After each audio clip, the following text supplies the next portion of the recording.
ಅಧಿಕಾರಿಗಳು ಕೇಳುವುದಿಲ್ಲ, ಅಧಿಕಾರಿಗಳು ಮಾಡುವುದಿಲ್ಲ ಅನ್ನುವಂಥದ್ದನ್ನು ಒಪ್ಪಲಿಕ್ಕೆ ಸಾಧ್ಯನೇ ಇಲ್ಲ. ಇಲ್ಲಿ ನಾಯಿ ಬಾಲವನ್ನು ಅಲ್ಲಾಡಿಸುತ್ತಾ ಅಥವಾ ಬಾಲ ನಾಯಿಯನ್ನು ಅಲ್ಲಾಡಿಸುತ್ತಾ ಅನ್ನುವಂಥದ್ದು ಪ್ರಶ್ನೆ ಇರುವಂಥದ್ದು. ಆಗುವುದಿಲ್ಲ ಅಂದರೆ ಹುದ್ದೆ ಬಿಟ್ಟು ಬಿಡಿ, ಯಾರು ಮಾಡಲಿಕ್ಕೆ ಸಾಧ್ಯವೋ ಅವರು ಮಾಡಲಿ. ಜನರಿಗೆ ನೆಮ್ಮದಿ ಬೇಕು, ಜನರಿಗೆ ಒಂದು ಬದುಕು ಬೇಕು. ಇವತ್ತು ಏನಾಗಿದೆ ಅಂದರೆ ರಾಜಕೀಯ ವ್ಯವಸ್ಥೆಗೆ ಒಂದು ಇಚ್ಛಾಶಕ್ತಿ ಇಲ್ಲ ಅನ್ನುವಂತಾಗಿದೆ. ನಮ್ಮ ಜಿಲ್ಲೆಯಲ್ಲಿ ಒಂದು ದೊಡ್ಡ ರೀತಿಯಲ್ಲಿ ಯೋಚಿಸಬೇಕು ಅನ್ನುವಂಥ ಕಾಳಜಿಯೇ ಇಲ್ಲ. ಈ ಹೆದ್ದಾರಿಯಲ್ಲಿ 2-3 ಕಡೆ ಏನು ಫ್ಲೈಓವರ್ಗಳನ್ನು ಮಾಡಿದ್ದಾರೆ, ಒಂದು ಕೂಡ ವೈಜ್ಞಾನಿಕವಾಗಿ ಸರಿ ಇಲ್ಲ. ಲೈಟ್ ಇಲ್ಲ ಅದಕ್ಕೆ. ಕೊಟ್ಟಾರ ಚೌಕಿಯಲ್ಲಿರುವಂತಹ ಫ್ಲೈಓವರ್ ಅನ್ನ ಕೋಡಿಕಲ್ ಕ್ರಾಸ್ ಅಲ್ಲಿ ನಿಲ್ಲಿಸಿದ್ದಾರೆ. ಅಲ್ಲಿ ಅಪಘಾತದಲ್ಲಿ ಅದೆಷ್ಟೋ ಜನ ಸತ್ತು ಕೈಕಾಲು ಮುರ್ಕೊಂಡು ಆಗಿದೆ. ಎಲ್ಲಿ ತಂದು ನಿಲ್ಲಿಸಬೇಕಿತ್ತು ಅಲ್ಲಿ ತರಲಿಲ್ಲ. ಇನ್ನು ಕೂಳೂರಿನ ಫ್ಲೈಓವರ್ ಇರ್ಬೋದು, ಬೇರೆ ಬೇರೆ ಎಲ್ಲ ಕಡೆ ಸಮಸ್ಯೆಗಳ ಅವಾಂತರಗಳನ್ನು ನಾವು ಕಾಣ್ತೇವೆ. ಬೆಂಗಳೂರಿನಷ್ಟು ಕನಿಷ್ಠ ಒಂದು 10% ಕೂಡ ಇಲ್ಲಿ ಫ್ಲೈಓವರ್ಗಳನ್ನು ಬಳಸಿಕೊಳ್ಳುವಂಥದ್ದನ್ನು ನಿರ್ಮಾಣ ಮಾಡುವಂಥ ಕೆಲಸಗಳು ಇಲ್ಲಿ ಆಗ್ತಾನೇ ಇಲ್ಲ. ಇನ್ನೂ ಮುಖ್ಯ ಏನಂದರೆ, ಈಗ ನಾವು ಕಾಣುವಂಥದ್ದು ಹೆದ್ದಾರಿ. ಈ ಹೆದ್ದಾರಿ ಏನಿದೆ, ಕೊಟ್ಟಾರ ಚೌಕಿಯ ನಂತರ ಸುರತ್ಕಲ್ವರೆಗೆ ಹೆದ್ದಾರಿಯೂ ಒಂದೇ, ಮುಖ್ಯ ರಸ್ತೆಯೂ ಒಂದೇ ಆಗಿದೆ. ಈ ವ್ಯಾಪ್ತಿಯ ಜನರಿಗೆ ಎಲ್ರಿಗೂ ರಸ್ತೆ ಅದೇ ಆಗಿದೆ. ಇಷ್ಟು ವರ್ಷಗಳಲ್ಲಿ ಒಂದು ಪರ್ಯಾಯ ರಸ್ತೆ ನಿರ್ಮಾಣ ಮಾಡಬೇಕು, ಹೆದ್ದಾರಿಯನ್ನ ಬಿಟ್ಟು. ಸರ್ವಿಸ್ ರಸ್ತೆ ಅಲ್ಲ, ನಾನು ಹೇಳುವಂಥದ್ದು ಮುಖ್ಯ ರಸ್ತೆ. ಈಗ ಇದನ್ನ ನಾವು ಹೆದ್ದಾರಿ ಏನಿದೆ, ಹೆದ್ದಾರಿ ಘನ ವಾಹನಗಳಿಗೆ ದೂರದ ಊರುಗಳಿಗೆ ಹೋಗುವಂತಹ ಒಂದು ವ್ಯವಸ್ಥೆ ಆಗಬೇಕು. ನಾವು ಬೆಂಗಳೂರಿನಂತ ಸಿಟಿಯನ್ನ ನೋಡುವಾಗ, ಮುಂಬೈ ಅಥವಾ ಬೇರೆ ಬೇರೆ ದೊಡ್ಡ ಸಿಟಿಗಳನ್ನು ನೋಡುವಾಗ ಅಲ್ಲಿ ಹೆದ್ದಾರಿಗಳನ್ನ ಪ್ರತ್ಯೇಕವಾಗಿಯೇ ಮಾಡಿಕೊಂಡು ಹೋಗಿದ್ದಾರೆ. ಹೆಚ್ಚಿನ ಕಡೆ ಒಳ ರಸ್ತೆಗಳು, ಮುಖ್ಯ ರಸ್ತೆಗಳು ಪ್ರತ್ಯೇಕವಾಗಿದೆ. ಇಲ್ಲಿ ಅಂತ ಯೋಜನೆಗಳೇ ಬರಲಿಲ್ಲ. ಮತ್ತೆ ಯಾವ ವಿಶಾಲ ಭಾರತವನ್ನ ಕಟ್ಟುವಂಥದ್ದು, ಯಾವ ಸಿಂಗಾಪುರ್ ಮಾಡುವಂಥದ್ದು? ಒಂದು ಪರ್ಯಾಯವಾಗಿ ಮುಖ್ಯ ರಸ್ತೆಯನ್ನ ಮಾಡಲಿಕ್ಕೆ ಸಾಧ್ಯ ಆಗಲಿಲ್ಲ. ಅದು ಬಿಡಿ, ಮುಖ್ಯ ರಸ್ತೆ ಬಿಡಿ, ಒಂದು ಸರ್ವಿಸ್ ರಸ್ತೆಗಳನ್ನು ಒಂದು ವ್ಯವಸ್ಥಿತವಾಗಿ ಇವರಿಗೆ ಮಾಡಿಕೊಡ್ಲಿಕ್ಕೆ ಆಗಲಿಲ್ಲ. ಅದೇ ಮಂಗಳೂರನ್ನು ಹೇಗೆ ಅಭಿವೃದ್ಧಿ ಮಾಡ್ತಾರೆ, ಸ್ಮಾರ್ಟ್ ಸಿಟಿ ಹೇಗೆ ಮಾಡ್ತಾರೆ? ಕೇಂದ್ರ ಸರ್ಕಾರದಿಂದ ಕೋಟಿಗಟ್ಟಲೆ ಹಣ ಬಂದರೂ ಕೂಡ ಸ್ಮಾರ್ಟ್ ಸಿಟಿ ಅಂತ ಹೇಳಿ ಇದ್ದ ಒಳ್ಳೆಯ ರಸ್ತೆಗಳನ್ನು ಕಿತ್ತೋಗಿ ಮತ್ತೆ ಕಾಂಕ್ರೀಟ್ ಸುರಿಯೋದು ಮಾಡೋದ್ರಿಂದ ಈಗ ನೋಡಿ, ಒಂದು ಮಳೆ ಬಂದರೆ ಮಂಗಳೂರು ನಗರ ಮುಳುಗ್ತದೆ, ಸಿಟಿ ಎಲ್ಲ ಮುಳುಗ್ತದೆ. ಆದ್ರಿಂದ ಅವೈಜ್ಞಾನಿಕವಾದ ಯೋಜನೆಗಳು, ದೂರದೃಷ್ಟಿ ಇಲ್ಲದೆ ಇರುವಂಥದ್ದನ್ನು ನಾವು ಕಾಣ್ತಾ ಇದ್ದೇವೆ. ಇನ್ನೂ ಬಹುಮುಖ್ಯವಾಗಿ ನಾನು ವಿಚಾರಕ್ಕೆ ಬರ್ತೇನೆ. ಅಂದರೆ ಕಳೆದ ಜನವರಿಯಲ್ಲಿ ರಾಷ್ಟ್ರೀಯ ಹೆದ್ದಾರಿಯ ಸುರತ್ಕಲ್ನಿಂದ ನಂತೂರ್ವರೆಗೆ ಸಮಗ್ರ ಅಭಿವೃದ್ಧಿ ಮಾಡಬೇಕು, ಪ್ಯಾಚ್ಗಳನ್ನು ಮಾಡಬೇಕು ಅಥವಾ ಮಳೆಗಾಲಕ್ಕೆ ಸನ್ನದ್ಧ ಮಾಡಬೇಕು ಅನ್ನುವಂಥ ನಾವು ಬೇಡಿಕೆ ಇಟ್ಟುಕೊಂಡು ಕೂಳೂರಿನಲ್ಲಿ ಒಂದು ಧರಣಿ ಸತ್ಯಾಗ್ರಹವನ್ನು ಮಾಡಿದೆವು. ಟೋಲ್ಗೇಟ್ ವಿರೋಧಿ ಹೋರಾಟ ಸಮಿತಿ ಇರ್ಬೋದು ಅಥವಾ ಹೆದ್ದಾರಿ ಉಳಿಸಿ ಸಮಿತಿ ಇರ್ಬೋದು, ಎಲ್ಲ ಸಾರ್ವಜನಿಕರೆಲ್ಲ ಸೇರಿಕೊಂಡು ಅಲ್ಲಿ ಒಂದು ಹೋರಾಟ ಮಾಡಿದ್ವಿ. ಅಲ್ಲಿ ಏನಾರು ಮಾಡಿದ್ದಾರೆ ಅಂದರೆ, ಇದೇ ಪೊಲೀಸ್ ಆಯುಕ್ತರು ನಮ್ಮ ಮೇಲೆಲ್ಲ ಕೇಸ್ ಹಾಕಿದ್ರು. ಜನಪರವಾಗಿ ಮಾತಾಡಿದ್ದೆವು ನಾವು, ಎಲ್ಲೂ ಕೂಡ ರಸ್ತೆ ತಡೆ ಮಾಡಲಿಲ್ಲ, ಯಾರಿಗೂ ಏನು ಸಮಸ್ಯೆ ಉಂಟು ಮಾಡಲಿಲ್ಲ. ಒಂದು ಸರ್ವಾಧಿಕಾರಿ ರೀತಿಯಾಗಿ ಕೇಸ್ ಹಾಕಿದ್ರು. ಇವತ್ತು ಅದೇ ಪೊಲೀಸ್ ಇಲಾಖೆಯವರು ಹೆದ್ದಾರಿಯವರ ಮೇಲೆ ಕೇಸ್ ಹಾಕಿದ್ದಾರೆ. ಇದಕ್ಕೆ ಯಾರು ಉತ್ತರ ಕೊಡಬೇಕು? ಸರ್ಕಾರ, ರಾಜ್ಯ ಸರ್ಕಾರ ಕೂಡ ಹೊಣೆ, ಕೇಂದ್ರ ಸರ್ಕಾರ ಕೂಡ ಹೊಣೆ ಆಗ್ತದೆ. ಆ ನಂತರ ನಂತೂರ್ ಜಂಕ್ಷನ್ ಅಲ್ಲಿ ಫೆಬ್ರವರಿಯಲ್ಲಿ ನಾವು ಧರಣಿ ಸತ್ಯಾಗ್ರಹ ಮಾಡಿದೆವು.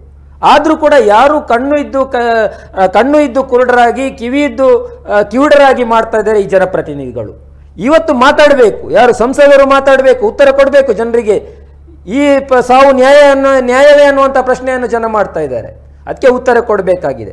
ಆದ್ದರಿಂದ ಇವತ್ತು ಅದು ಸಾಧ್ಯ ಇಲ್ಲ, ಅವರು ಇಲ್ಲ, ರಾಜಕೀಯ ವ್ಯವಸ್ಥೆ ಸರಿ ಇಲ್ಲ, ಜನ ಹೋರಾಟಕ್ಕೆ ಬರುವುದಿಲ್ಲ, ಹಾಗೇನಿಲ್ಲ. ಜನ ಹೋರಾಟ ಮಾಡುವವರು ಇದ್ದಾರೆ, ಆದರೆ ಜನ ಬೆಂಬಲ ಕೊಡುವುದು ಕಡಿಮೆ ಆಗಿದೆ. ಯಾಕೆಂದ್ರೆ ಅವರು ಕೇವಲ ಓಟು ಕೊಟ್ಟದ್ದಲ್ಲ, ಅವರು ಎಲ್ಲವನ್ನ ಕೊಟ್ಟಿರ್ತಾರೆ. ಕೇರಳದ ವಿಚಾರ ಬಂತು, ಕೇರಳದಲ್ಲಿ ಯಾವುದೇ ಪಕ್ಷಕ್ಕೆ ಓಟು ಕೊಟ್ಟರು ಕೂಡ ಜನರ ಬದುಕಿನ ಸಮಸ್ಯೆ ಬಂದಾಗ ಅವರು ಯಾರನ್ನು ಬೆಂಬಲಿಸುವುದಿಲ್ಲ, ಅವರು ಎಲ್ಲರೂ ಒಟ್ಟಾಗಿ ಇಲ್ಲಿ ಹೋರಾಟ ಮಾಡ್ತಾರೆ. ಇಲ್ಲಿ ಹಾಗಿಲ್ಲ. ಇವತ್ತು ಜಾತಿ ಧರ್ಮದ ಹೆಸರಿನಲ್ಲಿ ಜನರನ್ನು ಒಡೆದು ಮತ ಪಡ್ಕೊಂಡದ್ರಿಂದ ಮತ ಕೊಟ್ಟವನು ಅದಕ್ಕೆ ಸೀಮಿತವಾಗಿ ಬಿಡ್ತಾನೆ ವಿನಃ ಅವರ ವಿರುದ್ಧ ಮಾತಾಡಲಿಕ್ಕೆ ಹೋಗುವುದಿಲ್ಲ. ಇದು ಇಲ್ಲಿನ ದುರಂತ.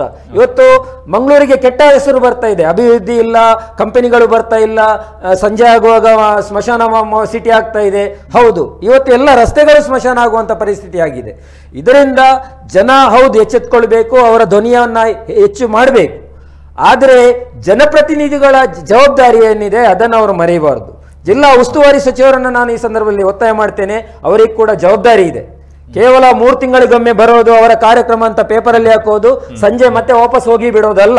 ಇಲ್ಲಿನ ಹೆದ್ದಾರಿ ಪ್ರಾಧಿಕಾರ ಇರ್ಬೋದು, ಬೇರೆ ಬೇರೆ ಇಲಾಖೆಗಳ ಎಲ್ಲ ಸಮಸ್ಯೆಗಳನ್ನು ಇವರು ನೋಡ್ಬೇಕಲ್ವಾ? ಇದೇ ಯಾವುದನ್ನು ಇಲ್ಲಿ ಮಾಡ್ತಾ ಇಲ್ಲ. ರಾಜ್ಯ ಸರ್ಕಾರ ಕೂಡ ಇದಕ್ಕೆ ಹೊಣೆ, ಇಲ್ಲಿ ಶಾಸಕರು ಹೊಣೆ, ಸಂಸದರು ಹೊಣೆ.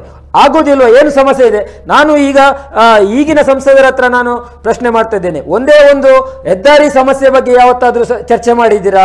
ಒಂದು ಸಾರ್ವಜನಿಕ ಸಭೆ ಏನಾದರೂ ಮಾಡಿದ್ದೀರಾ? ಏನು ನಿಮಗೆ ಸಮಸ್ಯೆ ಇದೆ ಹೆದ್ದಾರಿಯ, ಎಷ್ಟು ವ್ಯಾಪ್ತಿಯಲ್ಲಿ ಇರಲಿ, ಕೂಳೂರಿನ ಏನು ಸರ್ವಿಸ್ ರಸ್ತೆಗಳ ಸಮಸ್ಯೆ ಇದೆ, ಅಲ್ಲಿ ನೀರು ಹೋಗೋದಿಲ್ಲ, ಚರಂಡಿ ಇದೆ, ನೀರು ಹೋಗೋದಿಲ್ಲ, ಅದರಿಂದಾಗಿ ನೆರೆ ಬರ್ತಾ ಇದೆ. ಇದರ ಬಗ್ಗೆ ನಾವು ಯಾರ ಹತ್ರ ಮನವಿ ಮಾಡುವಂತ ಹೇಳಿ ಕೇಳುವವರಿಲ್ಲ. ಇವರು ಯಾರು ಅಧಿಕಾರಿಗಳಿದ್ದಾರೆ ಅವರು ಸತ್ತ ಹೆಣಕ್ಕಿಂತಲೂ ಕಡೆ, ಅವ್ರಿಗೆ ಕಣ್ಣು ಇಲ್ಲ, ಕಿವಿಯೂ ಇಲ್ಲ. ಓಕೆ, ಫೈನಲಿ ಒಂದು ದೂರವಾಣಿ ಕರೆ ಇದೆ. ಹಲೋ ಹಲೋ ಸರ್, ನಾನು ನಿಶಾನ್ ಮಾತಾಡೋದು. ಎಸ್ ಹೇಳಿ ಸರ್. ಅದೇ ಈಗ ಸಮಸ್ಯೆ ಎಂತ ಅಂದ್ರೆ, ಈಗ ಇವರಿಗೆ ರಾಜಕೀಯದವರಿಗೆ ಗುಂಡಿ ದೊಡ್ಡದಾಗ್ಲಿಕ್ಕೆ ಯಾಕೆ ಕಾಯುವುದಂತ, ಇವರು ಸಣ್ಣ ಗುಂಡಿ ಇರುವಾಗ ಕಡಿಮೆ ಖರ್ಚಲ್ಲಿ ರೋಡ್ ರಿಪೇರಿ ಆಗ್ತದೆ. ಮತ್ತೆ ನನಗೆ ಒಂದು ನೆನಪಿಗೆ ಬಂತು, ಅಶೋಕ್ ನಗರಿಂದ ಶೇಡಿಗಿರಿ ಒಂದ್ ದಿವಸ ಮಳೆ ಬರುವಾಗ ಡಾಮರೀಕರಣ ಮಾಡ್ತಿದ್ರು, ಅದು ನಾನು ಫೇಸ್ಬುಕ್ ಅಲ್ಲಿ ವಿಡಿಯೋ ನೋಡಿದ್ದೇನೆ. ಈಗ ಮಳೆ ನಿರುಳುವಾಗ ಇವರಿಗೆ ಯಾಕೆ ಡಾಮರ್ ಮಾಡ್ಲಿಕ್ಕೆ ಆಗುದಿಲ್ಲ, ಪ್ಯಾಚ್ ವರ್ಕ್? ಮತ್ತೆ ಇವರದ್ದು ಇಲ್ಲಿ ಸಮಸ್ಯೆ ಅಂತ ಅಂದ್ರೆ, ಇಲ್ಲಿ ನಮ್ಮ ಇಂಜಿನಿಯರ್ನವರು ಎಲ್ಲಿ ಕಲ್ತಿದ್ದಾರೆ ಇಲ್ವೋ ಗೊತ್ತಿಲ್ಲ. ಅಂದ್ರೆ ರೋಡ್ ಕೆಳಗೆ ಉಂಟು, ರೋಡ್ ಅಲ್ಲಿ ನೀರು ಹೋಗ್ತದೆ, ಚರಂಡಿ ಮೇಲೆ ಉಂಟು, ಚರಂಡಿಯಲ್ಲಿ ನೀರು ಹೋಗುದಿಲ್ಲ. ಇಡೀ ನಮ್ಮ ಸಿಟಿಯಲ್ಲಿ ಇರ್ಬೋದು, ಹೈವೇಲಿ ಇರ್ಬೋದು, ನೀರು ಹೋಗುದು ರೋಡ್ ಅಲ್ಲಿ. ಚರಂಡಿ ಯಾಕೆ ಮಾಡಿದ್ದು? ಮತ್ತೆ ಚರಂಡಿಯಲ್ಲಿ ನೀರು ಹೋಗುದಿಲ್ಲ ಆದ್ರೆ ಚರಂಡಿಗೆ ಒಂದು ಹೊಟ್ಟೆ ಸಹ ಇಲ್ಲ, ಎಂತ ಸಹ ಇಲ್ಲ ಹೋಗ್ಲಿಕ್ಕೆ. ಎಲ್ಲ ಬಂದ್ ಮಾಡಿಬಿಟ್ಟು ಮೇಲೆ ಹೈಟ್ ಮಾಡಿಬಿಟ್ಟಿದ್ದಾರೆ ರೋಡ್ಗಿಂತ, ರೋಡಲ್ಲೆಲ್ಲ ನೀರು ಹೋಗ್ತದೆ. ಮತ್ತೆ ಇವರಿಗೆ ಒಂದು ಗುಂಡಿಗೆ ಮುಚ್ಚಬೇಕಾದ್ರೆ ಒಂದು ಪ್ರಾಣ ಹೋಗ್ಬೇಕು. ಪ್ರಾಣ ಹೋದ್ಮೇಲೆ ಇವರಿಗೆ ಸಣ್ಣ ಗುಂಡಿ ಇದ್ರೆ ಹಣ ಆಗುದಿಲ್ಲಲ್ಲ, ದೊಡ್ಡ ಗುಂಡಿ ಆಗ್ಲಿಕ್ಕೆ ಕಾಯುವುದು ಈ ರಾಜಕೀಯದವರು. ಮತ್ತೆ ಎಷ್ಟೋ ಸಲ ನಮ್ಮ ಇವರೆಲ್ಲ ತುಂಬಾ ಜನ ಪ್ರತಿಭಟನೆ ಎಲ್ಲ ಮಾಡಿದ್ದಾರೆ, ಆದ್ರೂ ಸಹ ಕಿವಿ ಕೊಡುದಿಲ್ಲ. ಅದೊಂದು ಕೂಳೂರ್ದೊಂದು ಬ್ರಿಡ್ಜ್ ಉಂಟು, ಅದು ಎಂತ ಅಂತ ನನ್ಗೇನೆ ಅರ್ಥ ಆಗುದಿಲ್ಲ. ಎಷ್ಟು ಪ್ರತಿಭಟನೆ ಮಾಡಿದ್ರೆ ಸಹ ಅದಕ್ಕೆ ಒಂದು ಇದು ವರ್ಕ್ ಆಗ್ತಾ ಇಲ್ಲ. ಎಷ್ಟು ವರ್ಷ ಆಯ್ತು ಇದು. ಅದು ಒಂದ್ಸಲ ಡಾಕ್ಟರ್ ಒಂದು ವಿಡಿಯೋ ಹಾಕಿದ್ರು, ಚೈನಾ ನಮಗಿಂತ 60 ವರ್ಷ ಮುಂದೆ ಇದೆ ಅಂತ. ಅದು ವಿಡಿಯೋ ಹಾಕಿದ್ಮೇಲೆ ಅವನು 3 ತಿಂಗಳಲ್ಲಿ ಅವನದು ಯೂಟ್ಯೂಬೇ ಇಲ್ಲ. ಆಮೇಲೆ ಅವನು ಎಲ್ಲಿಂದ ಬಂದ ಅಂತ ಗೊತ್ತಿಲ್ಲ. ಹಲವು ವಿಚಾರಗಳನ್ನು ಕೂಡ ಅವರು ಪ್ರಸ್ತಾಪ ಮಾಡಿದ್ರು. ಅಂಡ್ ಸ್ಪಷ್ಟವಾಗಿ ಒಂದು ವಿಚಾರವನ್ನು ಹೇಳ್ತೀವಿ, ಅಧಿಕಾರಿಗಳು ಮತ್ತು ಜನಪ್ರತಿನಿಧಿಗಳಿಗೆ ಇನ್ನು ಮುಂದಕ್ಕೆ ಕರಾವಳಿಯಿಂದ ಒಂದೇ ಒಂದು ಜೀವವನ್ನು ಕೊಡೋದಕ್ಕೆ ನಾವು ಸಿದ್ಧ ಇರಲಿಲ್ಲ. ಇವನ್ ಇಲ್ಲಿರುವಂಥ ಪ್ಯಾನಲ್ ಡಿಸ್ಕಷನಲ್ಲಿ ಇರುವಂಥವರು ಕೂಡ 2 ವೀಲರ್ 4 ವೀಲರ್ಗಳನ್ನು ಬಳಸುವಂಥವರೇ. ನಾವುಗಳು ಕೂಡ ಹೇಳುವಂಥದ್ದು, ನಮ್ಮ ಜೀವವನ್ನು ಮತ್ತೆ ಇನ್ನೊಂದು ಜೀವವನ್ನು ಕೊಡೋದಕ್ಕೆ ನಾವು ತಯಾರಿಲ್ಲ. ನಿಮಗೆ ಆದರೆ ಕೆಲಸ ಕಾರ್ಯಗಳನ್ನು ಮಾಡಿ, ಅದರ್ವೈಸ್ ರಿಸೈನ್ ಕೊಟ್ಟು ಹೋಗ್ತಾ ಇರ್ಬೋದು, ಅಗತ್ಯ ಇಲ್ಲ. ಓಟು ಹಾಕಿದ್ದೀವಿ, ಓಟು ಹಾಕಿದ್ದಾರೆ, ಸೊ ಇನ್ನೊಂದು ಬಾರಿ ಚುನಾವಣೆ ಆದರೂ ಕೂಡ ಪರವಾಗಿಲ್ಲ, ರಿಸೈನ್ ಕೊಟ್ಟು ಮನೆಯಲ್ಲಿರ್ಬೋದು. ಕೆಲಸ ಕಾರ್ಯಗಳನ್ನು ಮಾಡುವಂತಹ ಯೋಗ್ಯತೆಗಳು ಯೋಚನೆಗಳು ಇಲ್ಲ ಅಂತ ಹೇಳಿದರೆ ಈ ವ್ಯವಸ್ಥೆಯಲ್ಲಿ ಭಾಗವಹಿಸುವಂಥ ಅಗತ್ಯತೆ ಇಲ್ಲ. ಮೂಲಭೂತವಾಗಿರುವಂಥ ವ್ಯವಸ್ಥೆಗಳನ್ನು ಗಮನಿಸಿದರೆ ಯಾವುದೂ ಕೂಡ ಇಲ್ಲ. ಕುಡಿಯುವ ನೀರಿನಿಂದ ಹಿಡಿದು ಯಾವ ವ್ಯವಸ್ಥೆಗಳನ್ನು ಮಾಡಿದ್ದೀರಾ ಅಂತ ಕೇಳಿದರೆ ಯಾವುದೂ ಕೂಡ ಇಲ್ಲ. ಚರಂಡಿಗಳಂತೂ ಮಂಗಳೂರಿಗೆ ಅದು ಅಲ್ಲವೇನೋ ಅನ್ನುವಷ್ಟರ ಮಟ್ಟಕ್ಕೆ ಬಂದಿದೆ. ಕಳೆದ ಮೊನ್ನೆ ಅಷ್ಟೇ ಬಂದಂಥ ಮೊದಲ ಮಳೆಗೆ ಮಂಗಳೂರು ಯಾವ ಮಟ್ಟಕ್ಕೆ ಮುಳುಗು ಹೋಗಿತ್ತು ಅಂತ ಹೇಳಿದರೆ ನಾವೆಲ್ಲೂ ಮಹಾರಾಷ್ಟ್ರದಲ್ಲಿದ್ದೀವ ಅನ್ನುವಂಥ ಒಂದು ಬಾರಿ ಆಲೋಚನೆ ಆಯಿತು.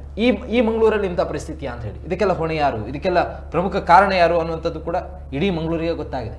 ಇನ್ನೂ ಕೂಡ ಬದಲಾವಣೆ ಆಗಿಲ್ಲ ಅಂತ ಹೇಳಿದ್ರೆ ಕಷ್ಟ. And finally GK. Bhat sir, ಕೊನೆಯದಾಗಿ ತಮ್ಮ ಅಭಿಪ್ರಾಯ. ಸರ್, ಈಗ ನೋಡಿ, ಕೂಳೂರು ಮತ್ತು ಕುಂಟಿಕಾನ ಬ್ರಿಡ್ಜಲ್ಲಿ ಲೈಟ್ ಇಲ್ಲ. ಇವನು ಕುಲಶೇಖರ ಫ್ಲೈಓವರಲ್ಲಿ, ಬ್ರಿಡ್ಜ್ ಅಂದರೆ ಫ್ಲೈಓವರಲ್ಲಿ. ನಾನು 3-4 ವರ್ಷದಿಂದ ಈ ಜಿಲ್ಲಾಧಿಕ ಪ್ರಾಧಿಕಾರದ ಮೀಟಿಂಗಲ್ಲಿ ಹೇಳ್ತಾ ಇದ್ದೇನೆ, ರಾಷ್ಟ್ರೀಯ ಹೆದ್ದಾರಿ ಪ್ರಾಧಿಕಾರದವರ ಹತ್ರ. ಅವರು ನಗರ ಪಾಲಿಕೆಯನ್ನು ಇದೆಂಥದ್ದು ಬೊಟ್ಟು ಮಾಡ್ತಾ ಇದ್ದಾರೆ, ಇವರು ಅವರನ್ನು ಬೊಟ್ಟು ಮಾಡ್ತಾ ಇದ್ದಾರೆ. ಕುಂಟಿಕಾನ ಫ್ಲೈಓವರಲ್ಲಿ ಕನಿಷ್ಠ 3-4 ಜನ ಮರಣ ಆಗಿದೆ ನನಗೆ ಗೊತ್ತಿದ್ದ ಹಾಗೆ.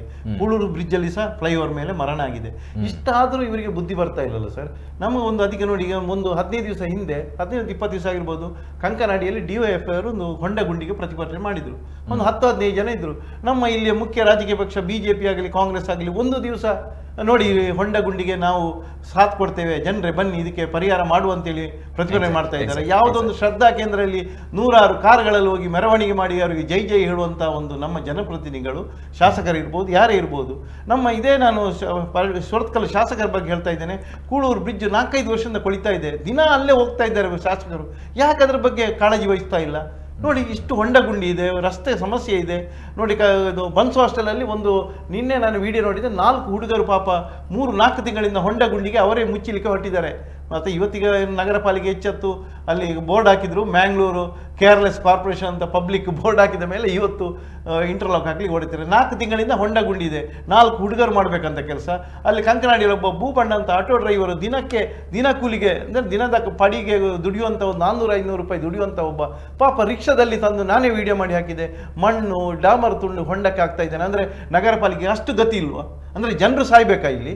ನನಗೆ ಬೇಜಾರಾಗ್ತದೆ. ದಯವಿಟ್ಟು ಯಾವ ರಾಜಕೀಯ ಪಕ್ಷದವರೇ ಇರಲಿ, ನಮ್ಮ ಅಭಿವೃದ್ಧಿ ಬಗ್ಗೆ ಗಮನಕ್ಕಿಡಿ, ರಾಜಕೀಯ ದೂರ ಇಡಿ ಅಂತೇಳಿ ನಾನು ಕೇಳ್ತಾ ಇದ್ದೇನೆ. ಒಂದು ಅವಕಾಶ ಕೊಡಿ. ಓಕೆ ಫೈನಲ್ ಒಂದು ದೂರವಾಣಿ ಕರೆ ಇದೆ. ಹಲೋ ಹೇಳಿ ಸರ್. ಸರ್ ನಮಸ್ತೆ. ಹೇಳಿ.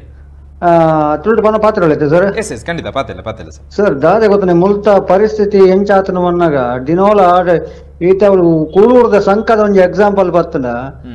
ಊರುಡ್ ತುಂಬ ಅವಲೊಂಜಿ ಅಯ್ಯಪ್ಪ ಸ್ವಾಮಿನ ಭಜ ಗೂಟಿನ ಊರುಡ್ ತುಂಬ ಜರ್ತದೆ ಇದೆ ಖಂಡಿತ. ಅವು ಜರ್ತದೆ ಇರ್ತದ ಬೊಕ್ಕ ಈತ ನಾಟಲ್ ಹಾಕಲ ಬೇಲೆ ನಲ್ಲ ಪಿಲ್ಲರೆ ಮಿತ್ತ ಬರೋಂಜಿ ಅವು ಅತ್ತ ಅಂದೆ ಅವೊಂಜ ಇತ್ತ ಕೂಲೂರ್ ಸಂಕ ಕಡತಿ ಕೂಡ್ಲಿ ಅಲ್ಪ ಒಂಜಿ ಈತಿತ್ ಮಲ್ಲ ಗುಂಡಿಂಡು 2 ವೀಲರ್ ತಕ್ಲು ಎಂಚ ಪೋಪಿನಿ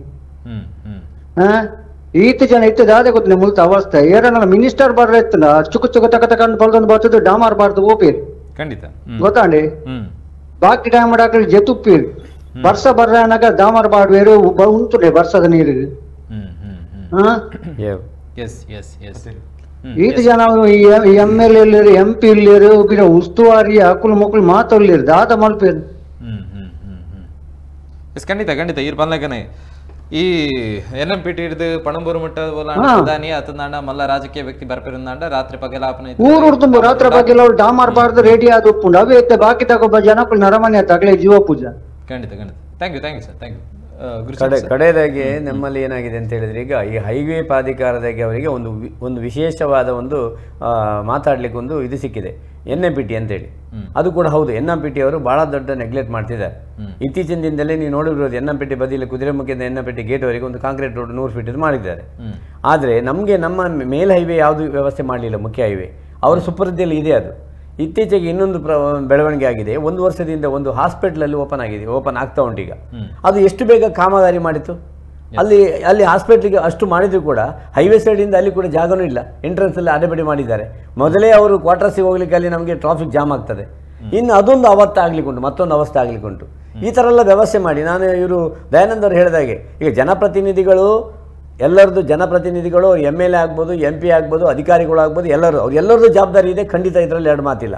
ಆದರೆ ಅಭಿವೃದ್ಧಿ ಕಡೆ ಬಂದಾಗ ಇತ್ತೀಚಿನ ದಿನಗಳಲ್ಲಿ ನಮ್ಮ ಸಂಸದರು ಈ ಸತಿ ತಗೊಂಡಂಥ ನಿರ್ಧಾರಗಳು ನಮ್ಮ ಕಣ್ಣಿಗೆ ಕಾಣ್ತವೆ ಅಂತ ನಾನು ಹೇಳಲಿಕ್ಕೆ ಇದು ಮಾಡ್ತೀನಿ. ಆದರೆ ಅಲ್ಲಿ ಎಲ್ಲೂ ಪಕ್ಷದ ಅಥವಾ ಯಾರ ಪರ ಮಾತಾಡೋದಲ್ಲ. ಇದು ನಮಗೆ ಅಭಿವೃದ್ಧಿ ಬಗ್ಗೆ ಇವತ್ತಿನ ಸಾವು ನ್ಯಾಯವೇ ಅಂತೇಳಿ ಮಾತಾಡಲಿಕ್ಕೆ ನಾವು ಬಂದಿದ್ದೀವಿ. ಅಲ್ಲ ಸರ್, ಸಂಸದರು ಈ ಕೆಲಸವನ್ನು ಮಾಡಿದ್ದಾರೆ ಅಂತ ಹೇಳಿದ್ರೆ ಅಧಿಕಾರಿಗಳು ಅವರು ಹೇಳಿರುವಂಥ ಮಾತನ್ನು ಕೇಳಬೇಕು. ನಮ್ಮ ಎದುರುಗಡೆ ಹೇಳಿದ್ರಿಂದ ನನಗೆ ಅದು ಅಷ್ಟು ಖಚಿತವಾಗಿ ನಾನು ಹೇಳ್ತಾರೆ. ಅಧಿಕಾರಿ ಮಾತುಗಳು ಸಾಬೀತಾಗಿದೆ ಅಥವಾ ಕೆಲಸಕ್ಕೆ ಕಾರ್ಯರೂಪಕ್ಕೆ ಬಂದಿದ್ರೆ ಒಪ್ಪಿಕೊಳ್ಬಹುದು, ಸಂಸದರು ಮಾಡಿದ್ದಾರೆ ಅಥವಾ ಮಾಡಿಸ್ತಾ ಇದ್ದಾರೆ ಅಂತ ಹೇಳಿ. ಯಾವುದೇ ಕೆಲಸ ಕಾರ್ಯಗಳು ಆಗ್ತಾ ಇಲ್ಲ, ಪದೇ ಗುಂಡಿಗಳು ಹಾಗೇ ಇದೆ, ಸಾವು ನೋವುಗಳಾಗ್ತವೆ. ಅದಾದ ಬಳಿಕ ಎಚ್ಚೆತ್ತುಕೊಳ್ತಾರೆ. ಈಗ 3 ದಿನ ಆಯ್ತು, ಮಳೆ ಹೋದಾಗ ಅವ್ರು ಏನ್ ಕೆಲಸ ಮಾಡ್ಲಿಲ್ಲ, ಮಾಡ್ಬೋದಿತ್ತು, ಮಾಡ್ಲಿಲ್ಲ. ಈಗ ಅದೇ ಅವರ ವೈಫಲ್ಯ, ಯಾರಾದ್ರೆ ಅದು ಅಧಿಕಾರಿಗಳ ವೈಫಲ್ಯ. ಅದು ನಾವು ಡೈರೆಕ್ಟ್ ಆಗಿ ಏನ್ ಮಾಡ್ತೀವಿ ಅಂತ ಹೇಳಿದ್ರೆ, ನಿಜವಾಗ್ಲೂ ಜನಪ್ರತಿನಿಧಿಗಳು ಏನು ಕೆಲಸನೇ ಮಾಡಲಿಲ್ಲ, ಅದು ಗೊತ್ತುಂಟು. 15 ವರ್ಷದಿಂದ ನಮ್ಮ MP ಅವರು ಏನು ಮಾಡಲಿಲ್ಲ, ಹಿಂದಿನ MP ಅವರು, ಅದು ಗೊತ್ತುಂಟು. ಆದರೆ ಈಗ ಈ ಚಲಾವಣೆ ಆಗ್ತಾ ಇದೆ. ಅದು ಏನಾಗಿದೆ, ಉಸಿರು ಕಟ್ಟಾಗಿ ವಾತಾವರಣ ಆಗಿದೆ. ಮಾಡಲಿಕ್ಕಿಲ್ಲ, ಅವರಿಗೆ ಬಿಡ್ಲಿಕ್ಕಿಲ್ಲ. ಯಾಕಂದ್ರೆ ಬಹುಶಃ ಅವರು ಅಧಿಕಾರಿಗಳಿಗೆ ಎಲ್ಲೋ ಒಂದು ಏನು ಹೇಳ್ದಂಗೆ ಪರ್ಸೆಂಟೇಜ್ ಬಗ್ಗೆ ಏನೋ ಪ್ರಾಬ್ಲಮ್ ಉಂಟಾ. ಇದೇ ಸಂಸದರು ಅಧಿಕಾರಕ್ಕೆ ಬಂದಂತಹ ಮೊದಲ ಭಾಷಣದಲ್ಲಿ ಉಲ್ಲೇಖವನ್ನ ಮಾಡಿದ್ರು. ಈ ಹಿಂದಿನ ಸಂಸದರು ಮಂಗಳೂರಿನಿಂದ ಬೆಂಗಳೂರಿಗೆ ಹೋಗುವಂತ ಒಂದು ರಸ್ತೆಯ ವ್ಯವಸ್ಥೆಯನ್ನ ನೋಡಿದ್ರೆ ನನಗೇ ನಾಚಿಕೆ ಆಗುತ್ತೆ. ನನ್ನ ಅಧಿಕಾರಾವಧಿಯಲ್ಲಿ ಈ ಮಂಗಳೂರಿಗೆ ಸಂಬಂಧಪಟ್ಟಂತೆ ಉತ್ತಮ ರಸ್ತೆಯನ್ನ ಮಾಡಿಕೊಡ್ತೇನೆ ಅನ್ನುವಂತಹ ಭರವಸೆಯನ್ನ ನೀಡಿದಂತ ಇದೇ ಬ್ರಿಜೇಶ್ ಚೌಟರಿಗೆ ಈಗ ಮಂಗಳೂರಿನ ರಸ್ತೆ ಗುಂಡಿಗಳು ಕಾಣ್ತಾ ಇಲ್ವ? ಹಾಗಾದ್ರೆ ಇಷ್ಟು ಸಾವು ನೋವುಗಳಾಗಬೇಕಾ? ಇವತ್ತು ಬರ್ಬೇಕಾ? ಹಾಗಾದ್ರೆ ಈ ಎಲ್ಲ ಘಟನೆಗಳು ಆದ ಬಳಿಕ ಎಲ್ಲಿಂದ ಬಂದ್ರು ಅಧಿಕಾರಿಗಳು ತೇಪೆ ಹಾಕೋದಕ್ಕೆ? ಹಾಗಾದ್ರೆ ಸಂಸದರು ಇಲ್ಲಿ ತನಕ ಮಂಗಳೂರಿನ ರಸ್ತೆಗಳನ್ನು ನೋಡಿರ್ಲಿಲ್ವಾ? ಎಲ್ಲಾದ್ರೂ ಬೇರೆ ವಿಚಾರಕ್ಕೆ ಸಂಬಂಧಪಟ್ಟಂತೆ ಬೇರೆ ಕ್ಷೇತ್ರಗಳಲ್ಲಿ ಹೋಗಿ ಕೇವಲ ಧ್ವಜ ಹಿಡಿದು ಪ್ರತಿಭಟನೆ ಮಾಡುವಂತದ್ದಲ್ಲ, ಈ ಜಿಲ್ಲೆಗೆ ಸಂಬಂಧಪಟ್ಟಂತೆ ಆಗುವಂತಹ ಸಾವು ನೋವುಗಳಿಗೆ ಧ್ವನಿ ಎತ್ತದಂತಹ ಶಾಸಕರು ಸಂಸದರು ಇದ್ದರೇನು, ಇಲ್ಲದಿದ್ದರೇನಂತೆ? ಒಟ್ಟಾರೆಯಾಗಿ ನಾವು ನೋಡೋದಾದ್ರೆ ಪಕ್ಷ ಯಾವುದೇ ಇರ್ಬೋದು ಅಥವಾ ಜನಪ್ರತಿನಿಧಿ ಯಾವುದೇ ಇರ್ಬೋದು, ಈಗ ನಾವು ಕಾಣುವಂಥ ಇಬ್ಬರು ಜನಪ್ರತಿನಿಧಿಗಳು ಮುಖ್ಯವಾಗಿ ಶಾಸಕರು ಮತ್ತು ಸಂಸದರು, ಅವರಿಗೆ ಬೇರೆ ವಿಚಾರಗಳಿಗಿರುವ ಆಸಕ್ತಿ ಆಕ್ರೋಶಗಳು ರಸ್ತೆಗೆ ಸಂಬಂಧಪಟ್ಟ ವಿಚಾರದಲ್ಲಿ ಇಲ್ಲ. ಕೋಮು ವಿಚಾರ ಆದರೆ ಎಲ್ಲಿ ಏನು ಬೇಕಾದಕ್ಕೂ ಯಾವುದಕ್ಕೂ ರೆಡಿ. ಎಂತೆಂಥ ಭಾಷಣಗಳನ್ನು ಮಾಡ್ತಾರೆ, ಎಂತೆಂಥ ಗಲಾಟೆಗಳನ್ನು ಮಾಡ್ತಾರೆ, ಬಂದ್ ಮಾಡ್ತಾರೆ. ರಸ್ತೆಯ ವಿಚಾರಕ್ಕೆ ಯಾಕೆ ಆಗುದಿಲ್ಲ?